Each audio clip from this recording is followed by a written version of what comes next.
Ajdo in Jana so za glavni vlogi v operi Snežna kraljica izbrali na avdiciji.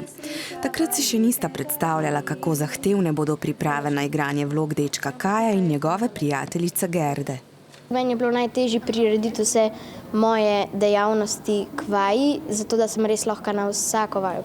Čist na začetku, ko sem mogla brati note sama, so kar zahtevne, ampak potem, ko mi je enkrat v kri prišlo, je stekala. Opera Snežna kraljica govori o dečku Kaju, ki se mu srce spremeni v kepo ledu. Zato ga k sebi odpelje Snežna kraljica. Kajeva najboljša prijateljica Gerda se s tem ne more sprijazniti in se odpravi na dolgo pot, da bi ga spet našla.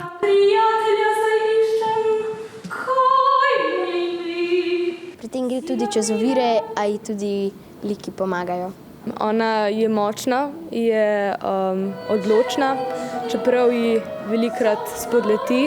V tej zgodbi mi je najbolj všeč, da Gerda res poišče Kaja in da gre čez vse, da bi našla svojega prijatelja. Ajda in Jan pravita, da njunim vrstnikom opera ni blizu, a Snežna kraljica je mlade gledalce navdušila. Meni je bila Gerda najbolj všeč, zato ker je pogumna. Ker meni se zdi zelo lepo, da je v taki kulturni predstavi nekaj prijateljstva. Meni je bilo najbolj všeč, ker je razbojnica pomagala Gerdi, tako da je dala srebrnega jelena. V Snežni kraljici nastopa skupaj 50 otrok. Priprave so bile zahtevne, a je bilo vredno truda, pravita Ajda in Jan. Izkušnja nastopanja v pravi operi in v družbi poklicnih glasbenikov je bila za oba izjemna.